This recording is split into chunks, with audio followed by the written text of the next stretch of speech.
장 56절부터 66절 그리고 80절 말씀을 가지고 주일 오후 예배를 통해서 정비례와 반비례가 바뀌지 않게 하라, 정비례와 반비례가 바뀌지 않게 하라 라는 제목을 할 말씀 전하겠습니다.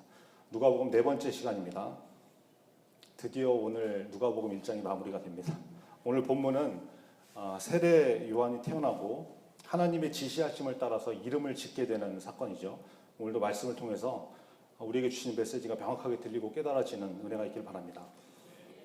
우리 지금 현장에서 예배 드리시는 분들은 이미 광고를 다 들으셔서 아시겠지만, 그럴 리는 없겠지만 8월 달에는 둘째 주만 설교라고 그러더니 왜 또 나타났냐, 이제 유튜브나 저 팟캐스트 이런 설교만 듣는 분들은 또 오해하실 수가 있어. 설명을 드리면 교육부 여름사역 발표가 8월 넷째 주 오후 예배에서 9월 첫째 주 대예배로 시간이 변경되는 바람에, 그래서 제가 다시 나타났고요. 네.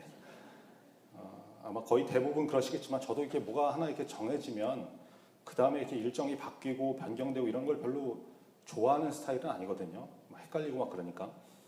네, 그러나 그거는 제 개인적인 성향인 거고, 이렇게 예배 순서가 바뀌는 부분도 분명히 하나님의 섭리하신 가운데 있다고 믿기 때문에 오늘 이 말씀이 필요한 영혼 한 사람이 있어서 혹시 그 한 사람 때문에 일정이 바뀌시게 하신 게 아닌가, 그런 마음이 또 이렇게 들더라고요. 그래서 진짜 그럴 수도 있거든요. 여러분, 지난번에 제가 말씀드렸죠. 이 누가복음 시리즈 설교라고 해서 이게 뭐 본문이 대충 그냥 순서대로 정해지고 이런 게 아니다. 보세요. 2주 전까지만 해도 이번 주 설교가 없었기 때문에 원래 예정대로라고 그러면 오늘 본문이 9월 둘째 주에 말씀이 전해져야 되잖아요, 순서가. 근데 예배가 변경되면서 설교 본문도 시기가 막 바뀌는 거죠. 여러분, 지금 한 주만 생각해서 그렇지 저는 지금 누가복음 끝까지 24장까지 갈 거 생각하는데 이게 다 일정이 바뀌는 거예요. 그죠? 앞으로 또 무슨 변수가 있을지도 모르죠. 선교사님이 오신다든지, 아니면 어떤 본문은 의도적으로 생략하고 넘어가게 하셨는데 그러면 다른 설교자를 통해서 그 말씀이 정확하게 필요한 시기에 그때 그 말씀을 전하게 하시고, 그렇죠? 우리는 알 수 없지만 이게 다 우연히 어쩌다 보니까 이렇게 되는 것이 아니고 하나님의 계획하신 것, 섭리 가운데 있는 것이다. 저는 그렇게 믿습니다. 하나님은 실수하지 않는 분이시기 때문에. 그래서 분명히 이유가 있을 것이다. 순종하는 마음으로 말씀을 준비해서 올라왔습니다. 여러분도 지금 나에게 필요한 말씀에서 듣게 하신다는 기대함으로 말씀을 대하시기 바랍니다. 56절 같이 한번 읽겠습니다. 56절 같이 읽죠. 시작. 마리아가 석 달쯤 함께 있다가 집으로 돌아가니라.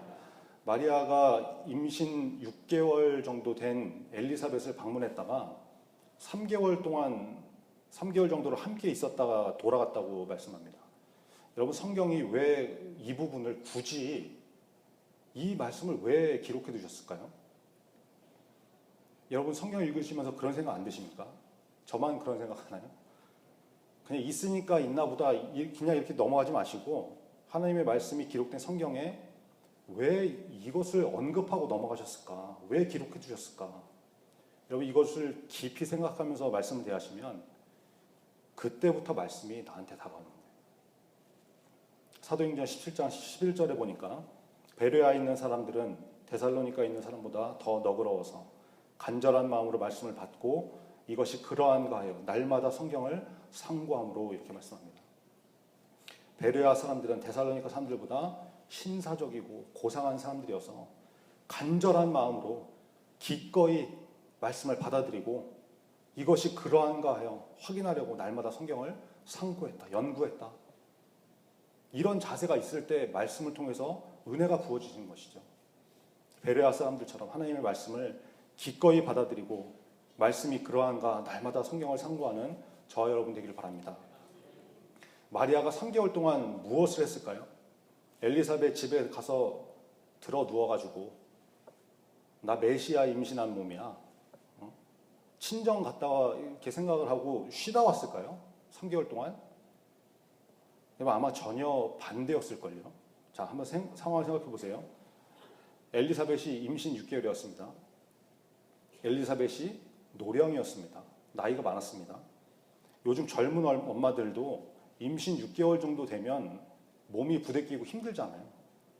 임신 6개월 증상이 어떤가 보니까 제가 막 다 챗 GPT한테도 물어보고 인터넷 검색해 보니까 6개월 정도 되면 일주일에 한두 번씩 소화불량 증상이 나타나고 손발이 저리고 뱃속의 아이는 태동이 활발해지고 배도 이제 제법 나오고 막 이러거든요. 임신 6개월 정도의 그런 증상이 나타나는 거예요. 노령의 엘리사벳에게도 여러분 쉬운 시간이 아니었겠죠. 그래서 마리아가 임신 6개월 차에 접어든 엘리사벳과 3개월간 함께 있으면서 뭘 했느냐?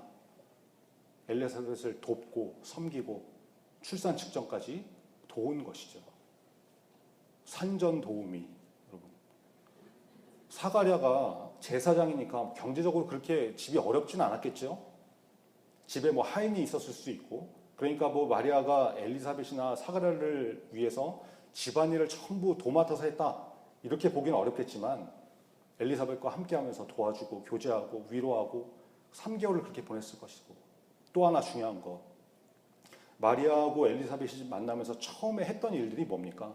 누가복음 1장 42절부터 59절까지 쭉 기록된 내용들이 처음 만나서 했던 일인데 엘리사벳이 마리아를 축복하고 고백했던 그런 내용들 나오잖아요. 그 이어지는 마리아의 찬가. 그러니까 뭘 한 거예요? 서로 축복하고 찬양하고 하나님께 영광 돌리는 그런 장면이 나오지 않습니까? 3개월 동안 그거 한 번 하고 그쳤겠어요? 그렇지 않죠. 그렇지 않죠. 마리아와 엘리사벳이 함께 기도하고 하나님을 찬송하고 자신들을 통해서 놀라운 일을 이루시는 하나님을 높이고 그러지 않았겠습니까? 그러니까 성경에서 굳이 마리아가 석 달쯤 함께 있다가 집으로 돌아가니라 이렇게 함축적으로 기록을 해두는 것이죠. 마리아의 3개월을 통해서 우리가 어떻게 살아야 되는 것인지 방향을 보여주시는 그 방향을. 성도는 어떻게 살아야 된다? 서로 돕고 돌보고 위로하고 함께 하나님을 찬양하는 삶을 살아야 된다. 저와 여러분이 성도의 삶의 방향에 맞게 서로 돕고 돌보고 또 위로하면서 함께 하나님을 찬양하는 공동체 되시기를 간절히 바랍니다. 59절부터 61절까지 같이 읽겠습니다. 59절, 60절, 61절 시작. 8일이 되매 아이를 할례하러 와서 그 아버지의 이름을 따라 사가랴 하고자 하더니 그 어머니가 대답하여 이르되 아니라 요한이라 할 것이라 하매 그들이 이르되 내 친족 중에 이 이름으로 이름한 이가 없다 하고. 엘리사벳이 해산할 기한이 차서 아들을 낳게 됩니다. 당시 유대인의 관습은 모세의 율법을 따라서 산의 아이가 태어나면 8일째 되는 날 할례를 받아야 되고 그러면서 이름을 짓는 거였거든요. 그러니까 59절이 그 관습에 따랐다 이걸 말씀하는 거죠. 그런데 이름을 어떻게 하려고 했습니까? 아버지 사가랴의 이름을 따라서 그대로 지으려고 했죠. 그대로. 이것도 유대인의 관습이었거든요. 아버지의 이름을 따라서 그대로 짓는 거. 더구나 이 사가랴라는 이름은 이스라엘 이 포로에서 이제 귀환한 다음에 제사장 가문에서 전통적으로 사용됐던 유서 깊은 이름이 사가랴였어요. 사가랴. 그러니까 전혀 이상할 게 없는 거죠. 관습대로 하던 대로 대세가 그대로 몰고 가려고 하는데, 근데 문제가 뭐냐? 천사를 통해서 이미 하나님께서 지어주신 이름이 있었잖아요. 이름이. 하나님의 지시하심이 있었는데 그게 지금 전통과 관습, 대세하고 충돌하는 것이죠. 그때 엘리사벳이 뭐라고 합니까? 60절 그 어머니가 대답하여 이르되 아니라 요한이라 할 것이라 하며. 단호하게 아니다 요한이다. 무슨 말입니까? 여러분 이 대답의 의미는 단순히 이름 짓는 의미가 아니에요. 그런 문제가 아니에요. 아니다. 하던 대로 하지 않는다. 관습대로 하지 않는다. 대세가 중요한 게 아니라 하나님 말씀이 우선이고 나는 그 말씀에 순종하겠다. 이거거든요. 여러분 신앙에 있어서 이런 단호함이 필요한 것이죠. 세상이 뭐라고 하든지 하나님의 말씀이 우선되는 삶.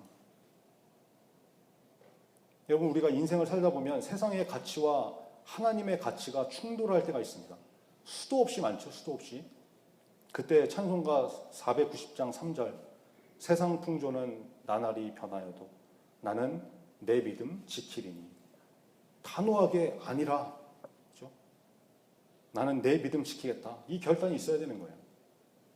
저와 여러분에게 그런 믿음의 단호함이 있기를 바랍니다.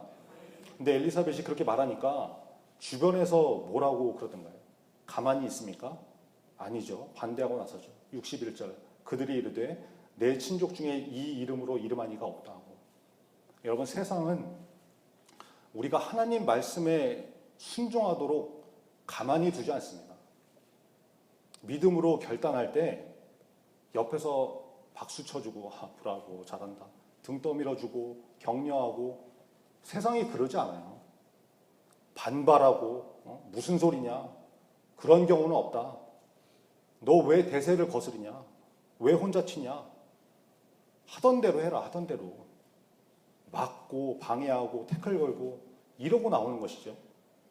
그럼에도 불구하고 여러분, 이게 우리 삶의 방향성이 되어야 된다. 방향성이 되어야 된다. 예수 믿는 우리는 하던 대로, 세상이 몰고 가는 대로 살아가는 존재가 아니라 단호하게 거부하고 하나님의 말씀으로 살아가는 존재가 되어야 된다. 이거 보여주시는 거죠.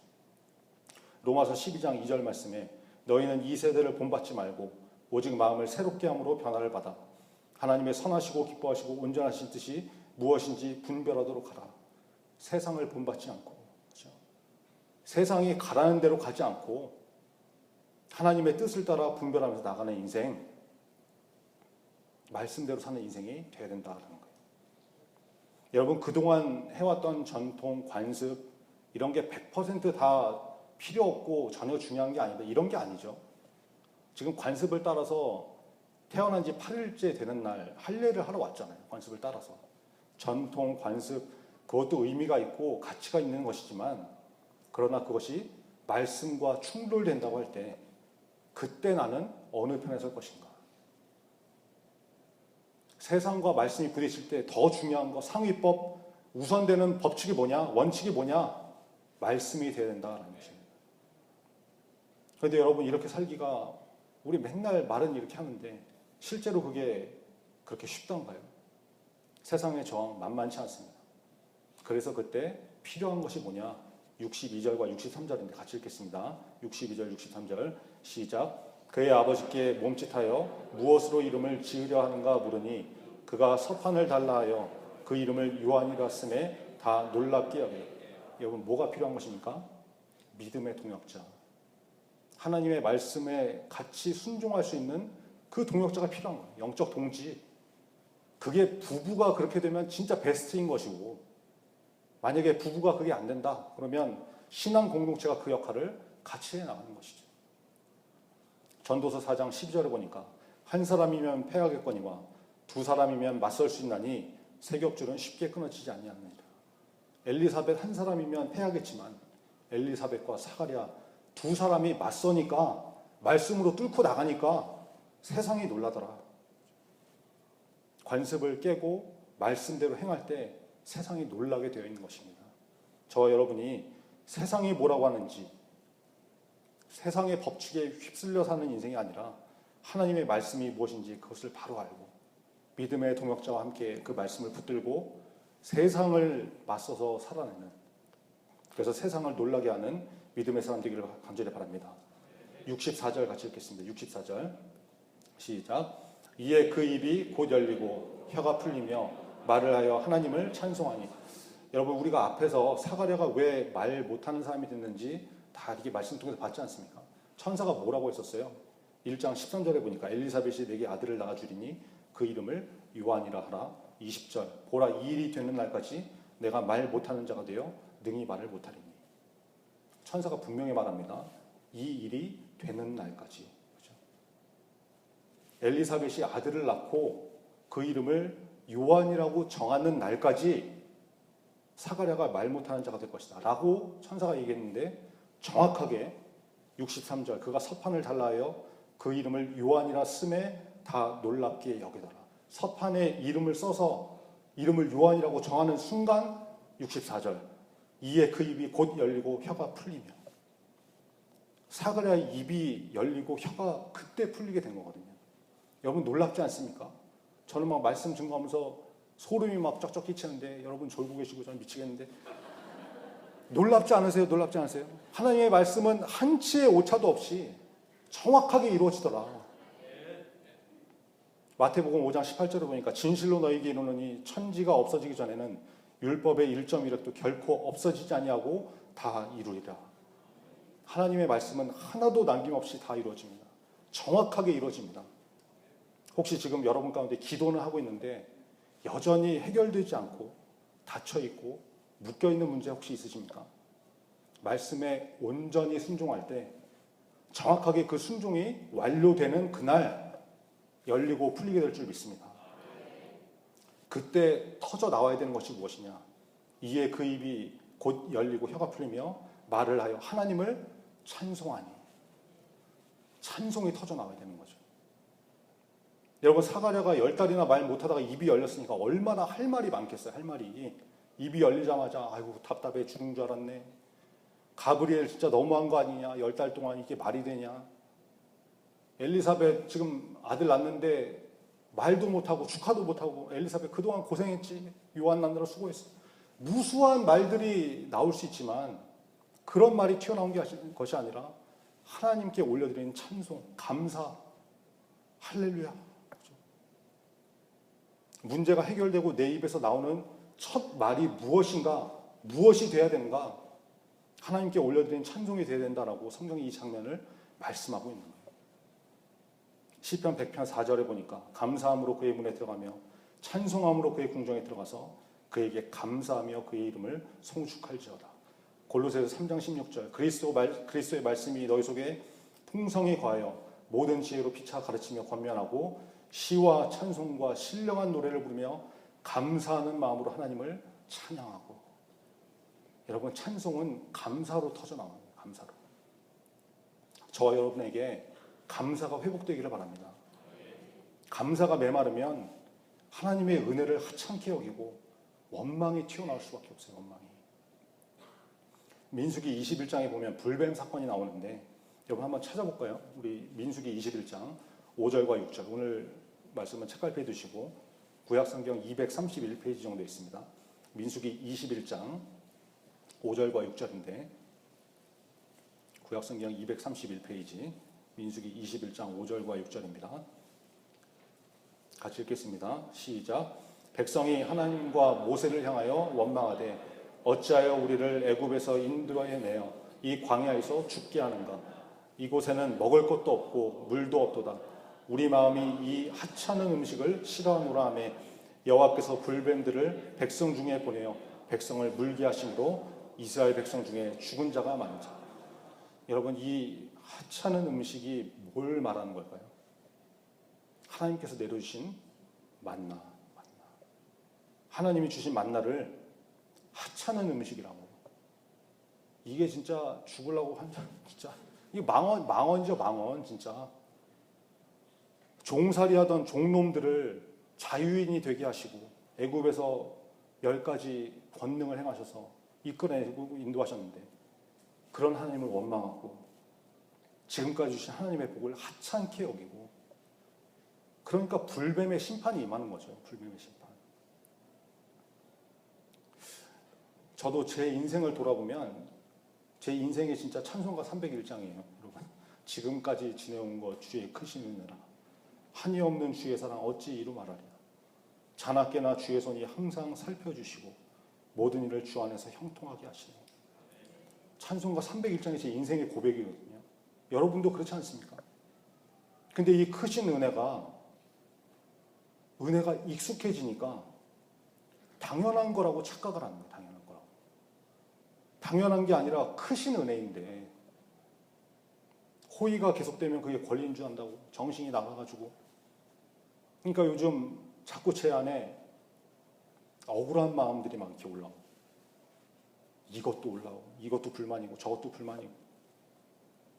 오늘 담임 목사님 오전 대예배 설교 들으면서 제가 놀라서 죽는 줄 알았는데, 저한테 주시는 말씀을 제 주변 막 정말 부끄러워서 말도 못하는데 주변을 돌아보니까 막 저 사람은 저걸 갖고 있고 쟤는 저걸 갖고 있고 나는 뭐야 맨날 이러니까 이제 주댕이가 튀어나오고 이제 억울한 마음이 막 이렇게 올라오는데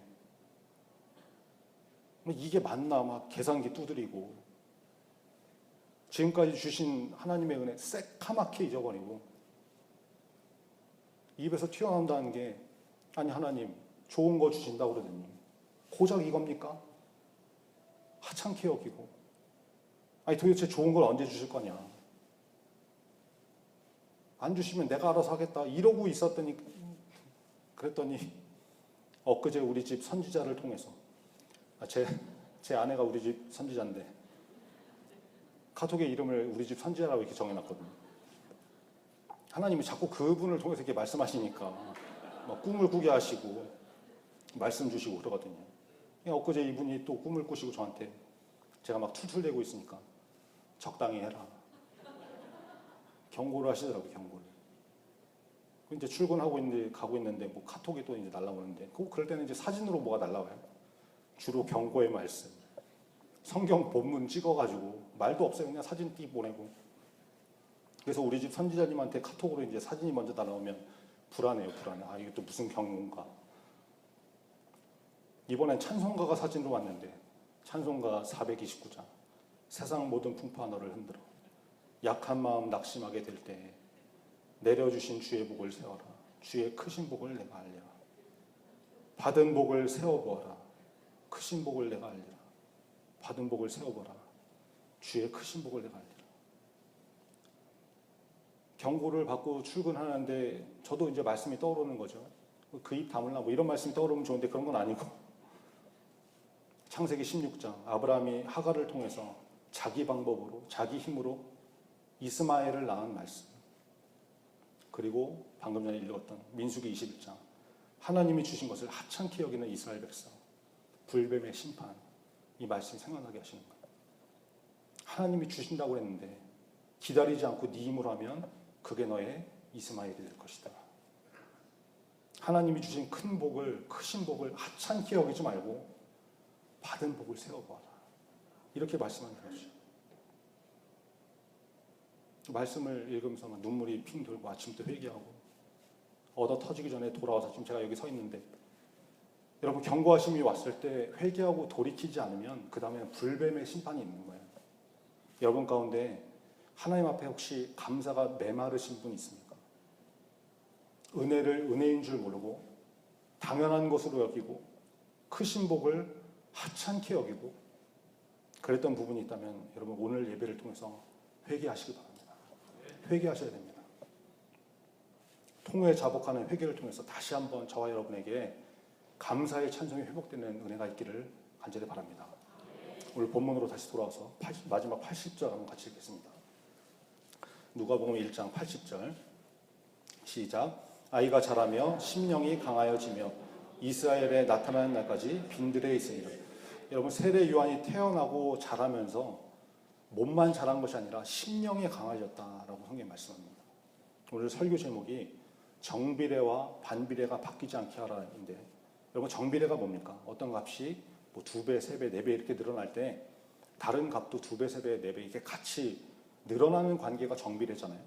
그러니까 쉽게 말해서 둘이 같이 늘어나고 같이 성장하는 거죠. 몸도 자라고 심령도 강해지고 이게 정비례다. 정비례. 그러면 반비례는 뭘까요? 한쪽은 늘어나는데 다른 한쪽은 줄어드는 거. 이게 서로 반대되는 게 반비례인 거죠.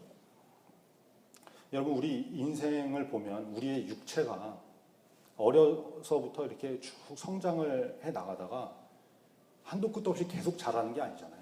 그렇죠? 어느 정도 성장을 하면 이제 성장을 멈추고 그 다음에는 노화가 진행되는 것이 순리죠. 순리. 시편 90편 10절에 보니까 우리의 연수가 70이요 강건하면 80이라도 그 연수의 자랑은 수고와 슬픔뿐이요 신속히 가니 우리가 날아가니이다. 우리는 반드시 한번 죽는 존재이기 때문에 보통 70년 강건하면 80년 이렇게 살아서 이 땅에서 영원히 사는 게 아니잖아요. 그래서 육신에는 정비례 시절과 반비례 시절이 나타납니다. 태어나서 날이 갈수록 몸이 성장하는 정비례의 삶, 시간이 갈수록 성장하는 정비례의 삶을 살다가 하나님이 정하신 연수대로 어느 정도 반환점을 통과하면 그 다음부터는 날이 갈수록 몸이 늙어지는 흰머리 팍팍 나고 이게 반비례의 삶을 살다가 이게 죽는 것이 인생이지 않습니까? 육신은 그렇게 된다. 그런데 그렇게 반비례가 되면 안 되는 영역이 있어요. 고린도후서 4장 16절 그러므로 우리가 낙심하지 아니하노니 우리의 겉사람은 낡아지나 우리의 속사람은 날로 새로워지도다. 겉사람은 후패하나 우리의 속사람은 날로 새롭도다. 육신은 자라고 성장하다가 반환점을 돌아서 늙고 낡고 후패해지는 것이지만 영적인 부분에서는 육신의 나이가 어리고 젊을 때도 몸이 성장하는 것처럼 심령이 강해지는 성장이 되어야 되고 정비례 성장을 하고 육신의 나이가 많아지고 늙고 후패해질 때도 영적으로는 날마다 새로워지는 삶을 사는 거, 심령이 강해지는 거, 강건해지는 거, 반비례가 되는 거예요. 반비례가 돼야 되는 거. 겉사람은 낡아지나 속사람은 날로 새로워지는 그게 믿음의 사람의 자세거든요. 그게 모습이거든요. 그런데 이게 다 뒤바뀌어가지고 젊을 때는 세상의 즐거움 실컷 누리다가 영적으로 다 죽어가는 거죠. 반비례 삶. 그리고는 또 나이가 들면 들수록 체력이 약해지면 약해질수록 영성도 같이 늙어가. 같이. 몸도 늙고 영성도 같이 늙고. 그때는 또 정비례로 같이 줄어드는 그런 인생이 되면 여러분 그런 사람의 특징이 뭔지 아십니까?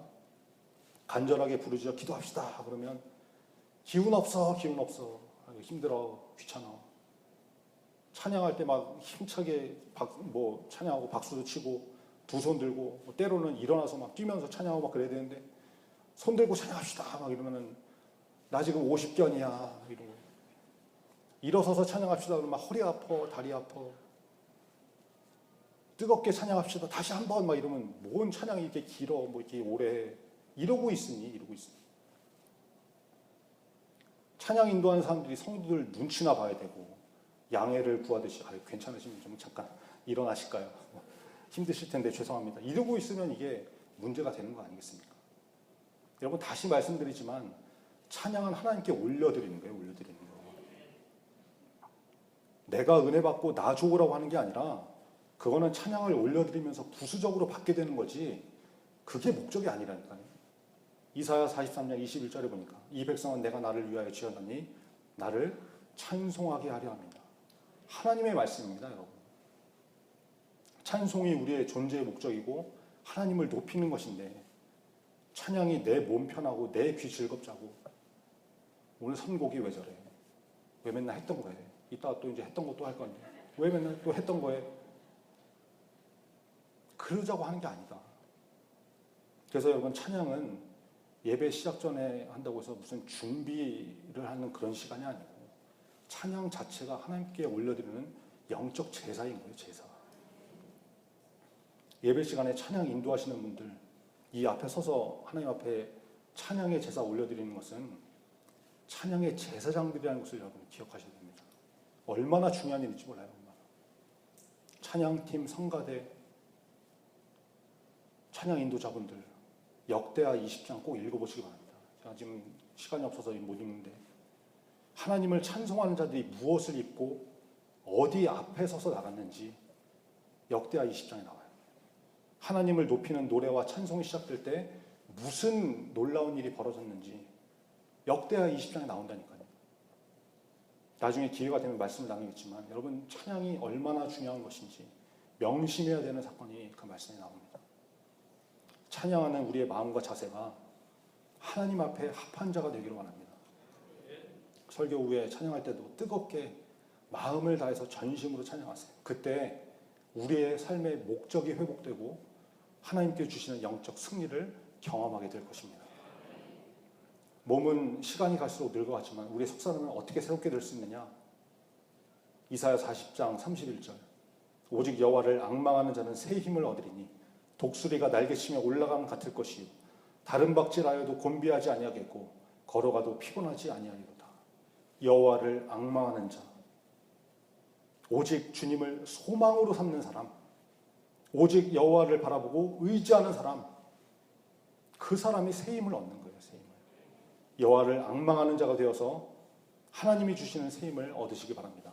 그래서 젊을 때는 영과 육이 정비례되는 삶을 사시고 우리 젊은 친구들 영과 육이 같이 성장하는 정비례 삶을 사시고 저를 비롯해서 노년은 아니지만 하여튼 좀 이렇게 나이 있으신 분들은 비록 겉사람은 후패하나 속사람은 영성은 날마다 새롭게 되는 독수리가 날개치며 올라가는 것 같은 새 힘을 얻는 여러분 되기를 간절히 바랍니다. 우리 찬양하고 기도하겠습니다. 우리 은혜라는 찬송 부르시고 같이 기도할 텐데요. 오늘 말씀 붙들고 세상의 법칙에 휩쓸려 살아가는 인생이 아니라 단호하게 하나님의 말씀을 붙들고 순종하는 인생이 되게 달라고 여러분 기도하시고, 감사가 메마르면 원망과 불평이 나오고, 은혜를 은혜인 줄 모르고 당연한 것으로 여기고, 크신 복을 하찮게 여기는 인생이 되게 맙니다. 그러면 불뱀의 심판밖에 없다. 경고하심이 왔을 때 회개하고 돌이키도록, 혹시 원망하고 불평했던 거 하나님 앞에 회개하실 거 있으면 전심으로 회개하시고, 그래서 감사가 회복되게 해달라고 여러분 기도하셨으면 좋겠습니다. 영과 육이 정비례와 반비례가 바뀌지 않도록 젊을 때는 영과 육이 같이 성장하는 정비례의 삶을 살고, 노년의 때는 겉사람은 후패하나 속사람은 영성은 날로 새롭게 되는, 독수리가 날개 치며 올라가는 것 같은 새 힘을 얻는 그런 인생이 되게 달라고 우리 찬양하시고 뜨겁게 찬양하시고 간절히 기도하겠습니다.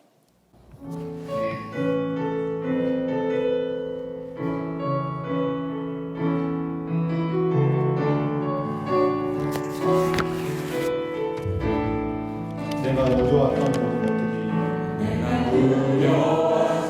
모든 것들이, 내가 지나왔던 모든 시간이,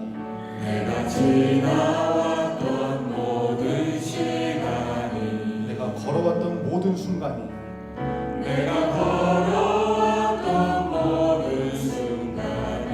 당연한 것이 아니었습니다. 은혜였습니다. 당연한 것 아니라 은혜였소. 아침 해가 뜨고 저녁에 노을, 봄의 꽃향기와 가을의 열매, 변하는 계절의 모든 순간이 당연한 것 아니라 은혜. 모든 것이 은혜, 모든 것이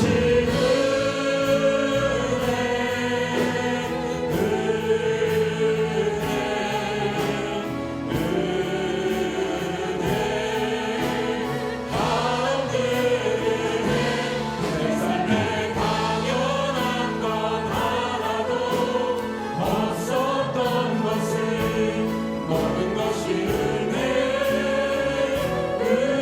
은혜였소. 내가 이 땅에 태어나 사는 것, 내가 이 땅에 태어나 사는 것,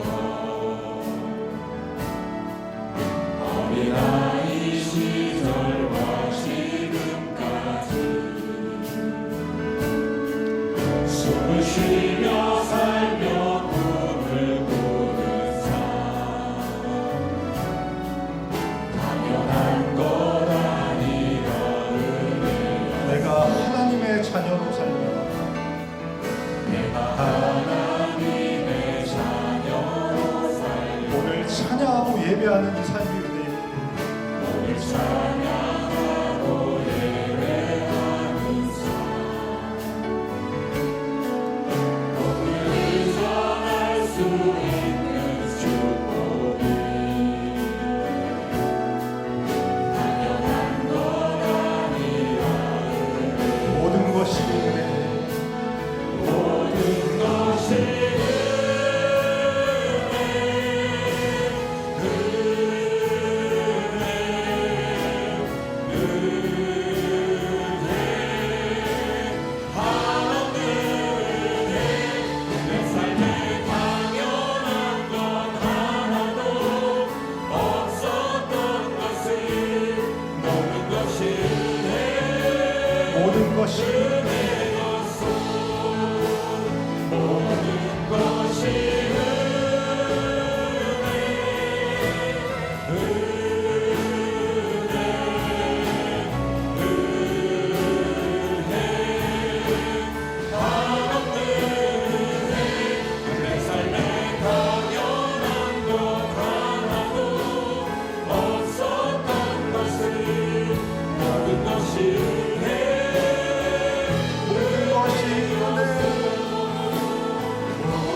도와주시옵소서.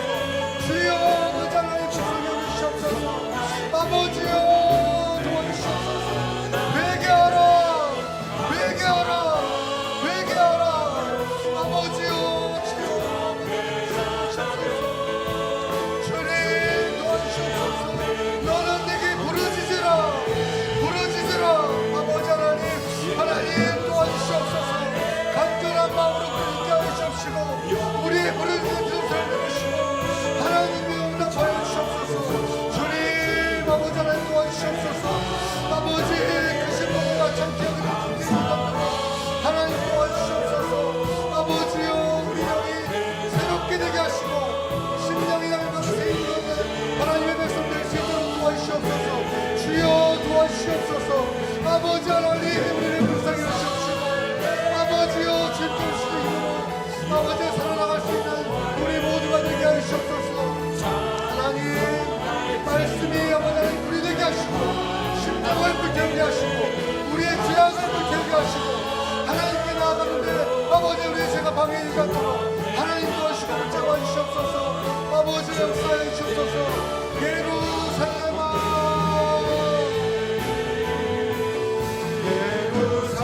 예루살렘아 여호와를 찬송할지어다. 내 하나님을 감사함으로 그 앞에 나가며 주님의 예루살렘아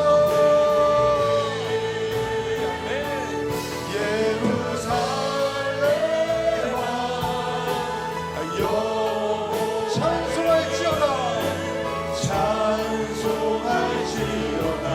내 하나님을 감사함으로 그 앞에 나가며 주님 마지막으로 예루살렘아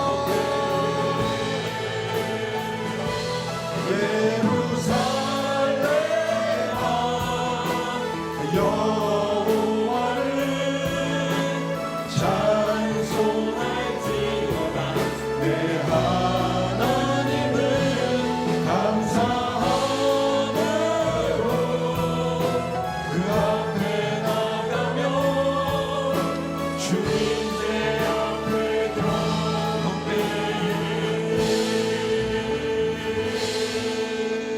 아버지 하나님 감사합니다. 하나님의 말씀을 선포했습니다. 말씀을 붙들고 세상의 풍조를 거슬러 나가는 믿음의 사람 되게 하여 주시옵소서. 감사와 찬양이 충만한 인생이 되게 하여 주시옵소서. 하나님의 크신 은혜를 당연한 것으로 여기지 않고 하찮게 여기지 않도록 우리를 붙잡아 주시옵소서. 영적으로 정비례와 반비례가 뒤바뀌지 않게 하셔서 우리의 속사람은 날로 새로워지고 독수리 날개치며 올라감 같이 하나님께서 부으시는 새 힘으로 살아가는 이번 한 주 되게 하여 주시옵소서. 예수 그리스도의 이름으로 기도합니다.